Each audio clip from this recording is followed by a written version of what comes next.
Bom dia, ouvintes da Rádio Assunção Cearense. Bom dia, internautas do blog do Edson Silva.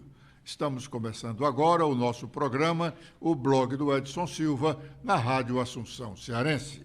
Termina amanhã, sexta-feira, o prazo de 3 dias para que os líderes partidários na Assembleia Legislativa indiquem os deputados estaduais que comporão a CPI da COELCE, 9 deputados titulares e 9 suplentes. Mas o PDT já indicou os seus 2 nomes na terça-feira, logo depois do anúncio oficial de instalação da CPI. Para aumentar a divergência interna no PDT, o grupo governista, que tem 10 deputados estaduais, liderados pelo deputado Guilherme Landim, indicou os nomes, o dele próprio, Guilherme, e o de Bruno Pedrosa. Os 3 deputados do PDT que fazem oposição ao governo Elmano reagiram e o deputado federal André Figueiredo, presidente nacional do partido em exercício, foi informado da decisão da bancada e que os 3 parlamentares não teriam sido ouvidos sobre a escolha de Guilherme e Bruno Pedrosa. O deputado Antônio Henrique, um dos 3 pedetistas que fazem oposição ao governo Elmano, queria participar da CPI. O deputado Bruno Pedrosa é um dos parlamentares mais ausentes da Assembleia. Ele quase nunca está no plenário da Casa no curso das sessões ordinárias e até extraordinárias. A Assembleia, praticamente para ele, Bruno Pedrosa, não existe, a não ser na parte referente às benesses que ela oferece aos deputados. A indicação de Bruno Pedrosa para os dissidentes do PDT governista é mais uma prova de que a CPI da COELCE será uma fonte de negócios para, ao final dos trabalhos, ter sido apenas mais uma CPI fantasiosa. Parece que o encontro do governador Elmano de Freitas com o prefeito de Fortaleza, José Sarto, na semana passada, está tendo desdobramentos. Ontem, o secretário de governo da prefeitura da capital, Renato Lima, foi ao Palácio da Abolição no meio da manhã e lá ficou com o secretário-chefe da Casa Civil do governador por aproximadamente 1 hora. Vamos aguardar para realmente sabermos se a conversa do governador e o prefeito foi de fato frutífera, porque ontem mesmo, enquanto Renato estava lá no gabinete do chefe da Casa Civil, o líder do governo na Câmara, Carlos Mesquita, tecia críticas violentas ao governo Elmano. O governador Elmano reconhece todos os seus adversários políticos, mas não os trata como inimigos dele ou do Estado.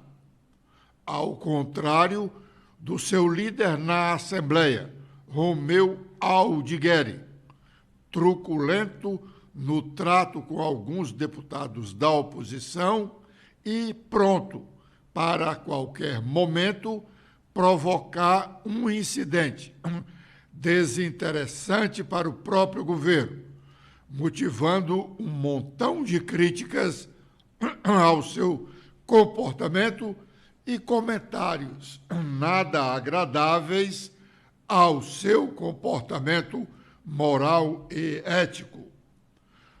O governo poderia ter um líder melhor, como outros governadores já tiveram.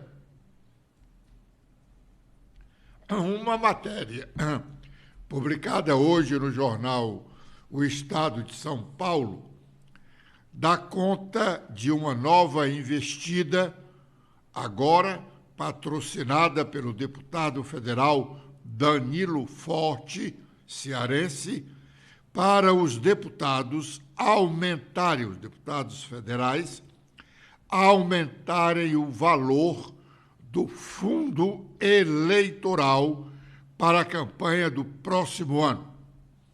Na última eleição, em 2022, o fundo foi de aproximadamente 5 bilhões de reais. Os deputados querem mais agora para a eleição municipal do próximo ano. Sem dúvida, já prevendo as eleições de 2026, quando praticamente todos eles estarão disputando reeleição, aumentando agora o valor do fundo eleitoral. No próximo ano, o aumento poderá não ser tão grande. O fundo eleitoral, diferentemente do fundo partidário, é um recurso que serve para financiar a campanha eleitoral. Stephanie. Olá, Edson. Olá, internautas do blog do Edson Silva. O Estadão destaca que o Congresso articula aumentar o valor do fundo eleitoral do ano que vem, quando os partidos vão disputar vagas nas prefeituras e câmaras municipais em todo o país. A ideia dos parlamentares é prever um volume maior de recursos para as campanhas no projeto de lei de diretrizes orçamentárias, relatado pelo deputado cearense Danilo Forte, e que pode ser votado pelos deputados e senadores até o fim desse mês. O valor do Fundo Especial de Financiamento de Campanha em 2022 foi de 4,9 bilhões, um recorde. No PL das diretrizes orçamentárias enviado ao Legislativo, o Ministério da Fazenda incluiu uma trava para que o montante não passe disso. No dispositivo criado pela equipe econômica, a verba só pode exceder esse limite se for custeada por emendas de bancada estadual, mas essa alternativa é rechaceada pelos parlamentares. O fundo eleitoral, também conhecido como fundão, foi incluído na reforma eleitoral aprovada em 2017 pelo Congresso e entrou em vigor na eleição seguinte, em 2018. O movimento ocorreu após o Supremo Tribunal Federal proibir, em 2015, o financiamento empresarial das campanhas, que havia resultado em diversos casos de corrupção revelados pela Operação Lava Jato. Eleitoral, diferentemente do fundo partidário, o fundo partidário é um recurso que mensalmente todos os partidos com representação na Câmara dos Deputados recebem para o custeio da máquina partidária. Aliás, alguns partidos aproveitam esses recursos e pagam os seus dirigentes. O fundo eleitoral é um recurso que é distribuído no ano da eleição para os partidos financiarem a campanha dos seus respectivos candidatos. Esse fundo eleitoral varia de valor a cada eleição, porque ele é definido pelo Congresso Nacional. Como já dissemos, na eleição passada, ele foi de aproximadamente 5 bilhões.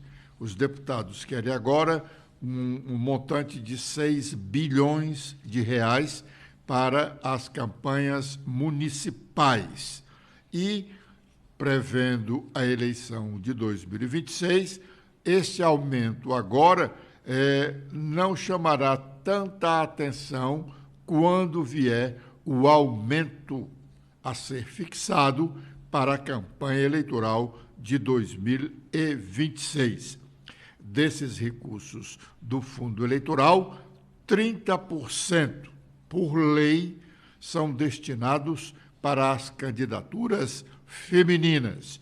E isso tem dado muito problema para os próprios partidos. Inclusive, aqui no Ceará, o PL teve 4 deputados estaduais cassados porque o partido não obedeceu à lei das cotas para as candidaturas e, consequentemente, a distribuição dos recursos do fundo eleitoral para as candidaturas femininas. A Assembleia Legislativa, ontem, quarta-feira, 2 requerimentos foram os responsáveis pelo principal debate do dia. Os requerimentos acusavam o governador de Minas Gerais e o senador cearense Eduardo Girão como inimigos do Nordeste, por conta de uma entrevista que nós já comentamos aqui, do governador de Minas, Romeu Zema, publicado no último fim de semana no jornal O Estado de São Paulo, onde ele defendia a criação de um bloco reunindo os governadores do Sul e do Sudeste para defender os interesses da região. A propósito, ontem, o noticiário do Congresso Nacional dava conta da criação de 2 fundos especiais, um para o Sul e outro para o Sudeste, a exemplo do que já acontece com o Nordeste. Agora, em vez de ficar com essa conversa de mané, os nordestinos precisam ficar atentos para saber o tamanho desses 2 fundos e, se eles forem maiores do que o do Nordeste, exigir imediatamente uma equiparação. Pois bem, nessa discussão na Assembleia, sobraram muitas críticas para o senador Eduardo Girão. E a deputada doutora Silvana protestou contra as críticas ao senador Eduardo Girão, voltando-se à sua defesa. Vamos ouvir o que ela disse. Esse acordo, que não passou por mim, não passou pelo PL, passou pelo sargento Reginaldo e o líder do governo, não é igual a gente estar pedindo retratação dele, não, né? Porque eu sei ler, escrever e falar, eu vi perfeitamente o que o senador disse, achei perfeitamente compreensível e não quero que ele se retrate, porque eu acho a besteira maior do mundo. Ele entendeu? Meu filho entendeu? Meu presidente querido, meu presidente amado, eu não quero me sentir, por esse acordo, obrigada a votar contra um senador que foi o único que ninguém dessa casa, infelizmente, também ninguém teve coragem de subir à tribuna para defender esta crente que está, de forma injusta, sendo metida à sola aqui pela Justiça do TRE, e foi um senador que me honrou, subiu à tribuna do Senado e defendeu os deputados do PL. Então, eu não aceito entrar num acordo pedindo a retratação do homem culto, homem inteligente, que sabe ler, escrever e falar, e sabe perfeitamente que o Zema não é o governador daqui não, minha gente. O Zema é governador lá de Minas Gerais. Ele está representando o povo lá de Minas Gerais. Eu tenho nada a ver com isso? Eu não quero retratação do meu senador, um homem querido, honrado, o melhor. Eu quero que se diga que eu disse isso aqui nessa casa hoje. Aleijada, sentada, eu era para estar falando, era em pé, como ele falou por mim. Mas vou falar em pé porque eu estou aleijada aqui. Mas quero dizer que o senador Eduardo Girão é um homem honrado, representa muito bem o meu estado, ele é o melhor senador do Brasil, honesto, sem desvio de verba, não pega nada de prefeito, é um cidadão. É um cidadão que eu não quero retratação dele, não. Eu quero bater palma para ele, porque ele não é o Maria vai com as outras. Ele sabe interpretar a fala de um e de outro. Sabe ler, escrever e falar como essa crente. Então, eu não voto nem retratação, nem repúdio a um homem honrado que sabe defender essa crente aqui, que é líder do PL aqui. Vocês aqui, infelizmente, ninguém ou alguém defendeu. Talvez alguém tenha defendido no calor da emoção. O Osmar Baquite. Osmar Baquite me defendeu. Osmar Baquite. Parabéns, Osmar Baquite, e meu carinho, meu presidente também, que não falou, mas eu acredito que você não quer que eu seja caçado, que você tem juízo. Então, eu estou aqui dizendo que eu defendo o senador Eduardo Girão, é um homem honrado. E lamento muito essa besteira, viu, meu lindo querido? Deputado, rapaz, você fez a besteira que você fez, foi essa. O que é que você tem a ver se meter contra o senador, o melhor senador do Brasil? Eu acho muito. Então, eu quero deixar a minha fala em nome do meu PL. Agora é o momento de sabermos quais as nossas manchetes. Letícia.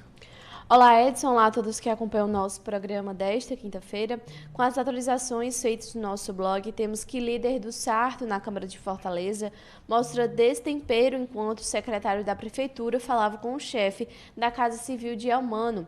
O pedetista Carlos Mesquita iniciou seu pronunciamento alertando que, para alguns, ele pode parecer ríspido, ignorante e que não tem educação. No entanto, disse ser muito difícil escutar o que foi dito na tribuna da casa sobre o equipamento e ficar calado. Léo Couto questiona a Prefeitura sobre repasse de recursos federais para tratamento de câncer no CRIO. Segundo ele, pessoas estão deixando de receber tratamento devido à confusão que se instalou no Estado.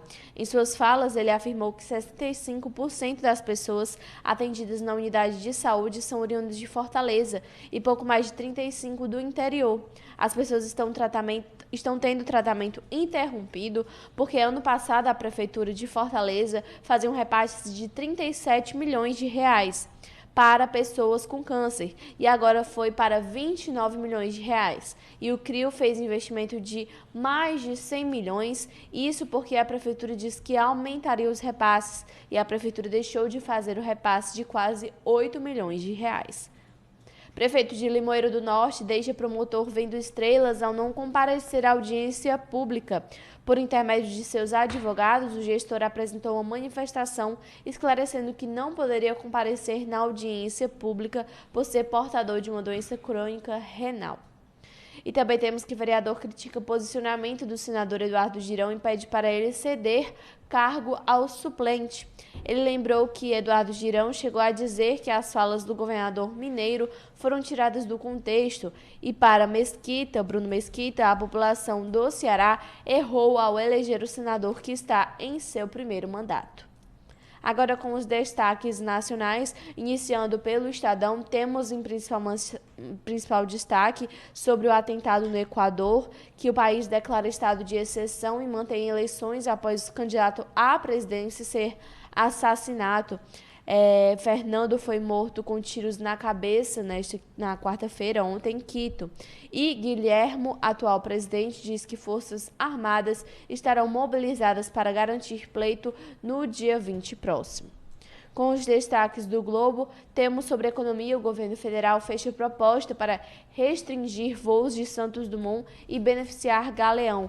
Lula deve assinar hoje portaria prevendo São Paulo e BH como destinos e Brasília dependeria do Congresso Nacional. Sobre 2026, Tarcísio de Freitas diz que não será candidato a presidente e que seguirá o ex-presidente Jair Bolsonaro. E com as últimas da Folha de São Paulo, temos em destaque que Galil Vezema, sem cultura, promete ficar no PSD e voltar às urnas em 2026. O ex-prefeito de BH, derrotado no ano passado, não confirma apoio nem a Nomo.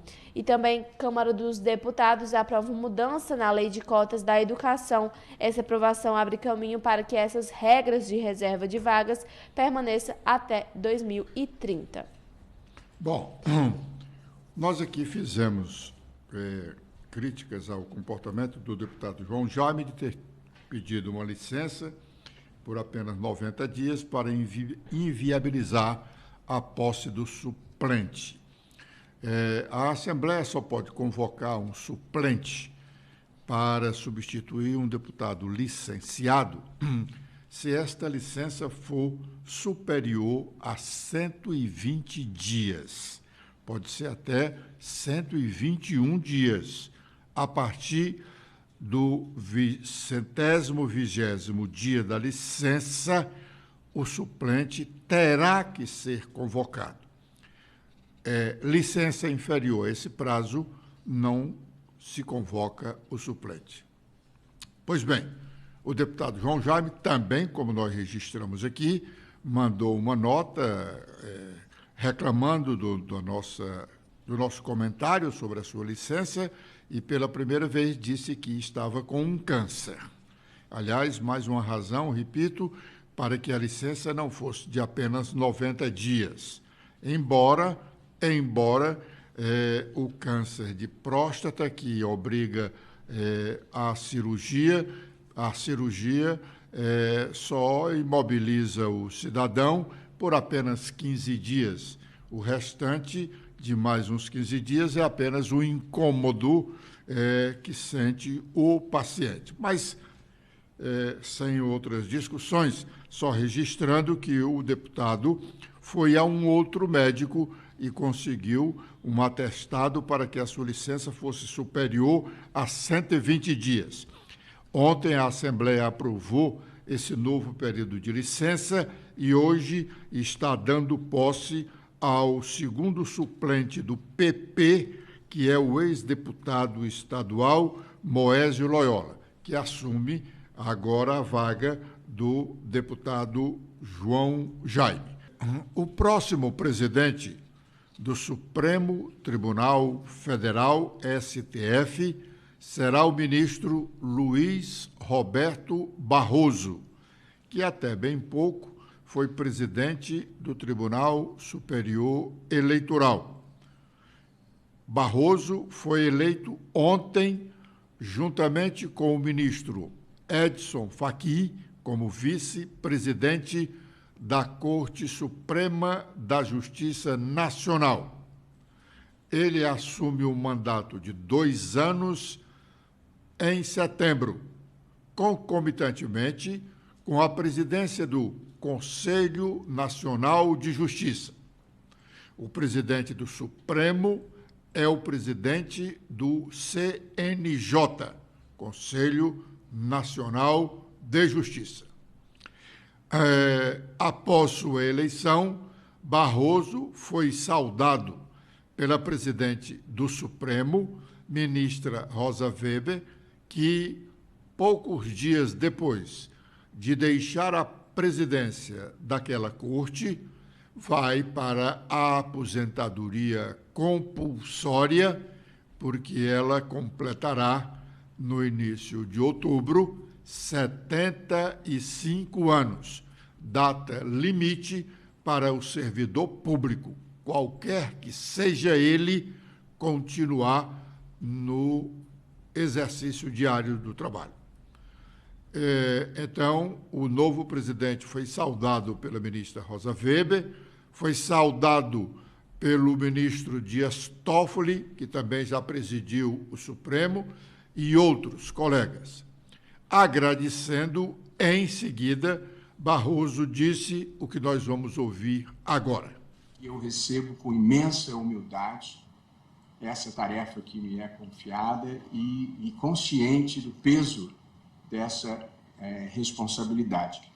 E eu pretendo dignificar a presidência, dignificar a cadeira que Vossa Excelência hoje ocupa, e nós vamos suceder Vossa Excelência, porque substituí-la não é possível.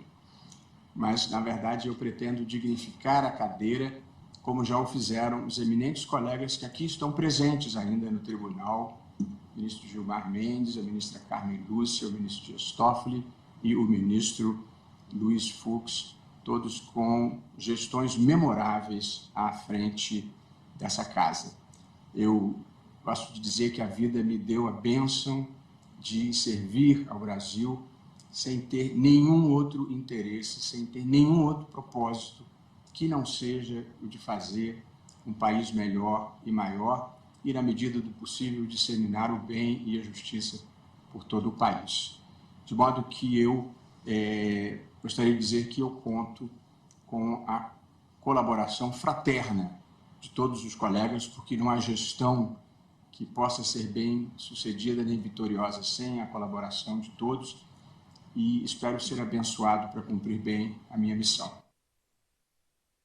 Luiz Roberto Barroso vai ter que conter um pouco o seu ímpeto político enquanto presidente da Suprema Corte Nacional. O deputado Fernando Hugo, ontem, da tribuna da Assembleia Legislativa Cearense, disse que as várias medidas adotadas em proteção à mulher, vítimas de abuso doméstico, de abuso no trabalho, de abuso no meio social, não estão surtindo o efeito esperado, pois a violência contra a mulher continua crescendo, inclusive no estado do Ceará. Vamos ouvir parte do que disse o deputado.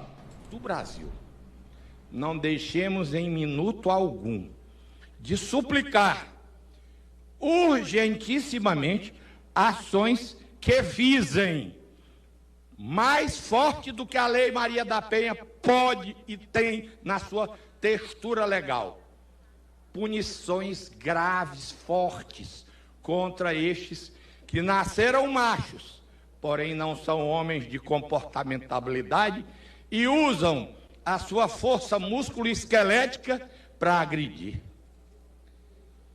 E paz, meus senhores, meu querido presidente, doutora Gabriela, as agressões não restringem-se somente ao eito socioeconômico mais miserável, mais vulnerável pela pobreza, pela deseducação das favelas e das regiões periféricas das grandes cidades.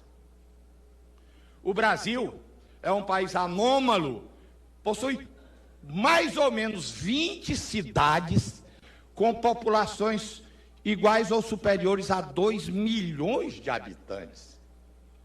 Isso, de si por si, agrega num gregarismo totalmente dissociado de qualquer visão geopolítica séria, populações imensas. Pois dentre estas populações imensas, as agressões às mulheres não situam-se somente nas populações mais socioeconomicamente e educacionalmente vulneráveis. Uma hora dessa, não esqueçam-se, milhares e milhares de pessoas abastadas socioeconomicamente estão em conflitos íntimos e graves dentro da família. Porque houve como que uma explosão de violência contra a mulher no sentido amplo, geral e restrito. Parece que estamos absorvendo o que o Oriente e a África Oriental têm de pior, que é a desrespeitabilidade às fêmeas, e trazendo para dentro de nós. Falar das agressões é titular verdadeiras bíblias de compêndios especificadores das formas como as mulheres são agredidas. Eu estou falando de novo nesse assunto, deputada Gabriela, não é por conta e risco de que nesse mês faz-se, minha querida Gabriela, esse movimento para que se tenha mãos dadas no sentido proibitivo de se tentar. Porque o ruim não é saber que o fato existe e aceitá-lo. O péssimo é saber que o fato existe e não combater. Bom, nós ouvimos aí o pronunciamento parte do pronunciamento do deputado Fernando Hugo na sessão de ontem da Assembleia. E com este pronunciamento nós estamos encerrando o nosso programa de hoje. Agradecendo a honrosa audiência dos ouvintes da Rádio Assunção Cearense e internautas do blog do Edson Silva, prometendo, com a proteção de Deus, estar de volta amanhã às 11h45. Letícia. A todos que acompanharam nosso programa de hoje, espero revê-los no nosso programa de amanhã. Se vocês quiserem acompanhar mais notícias, é só apontar a câmera do celular de vocês para este QR Code. Até lá!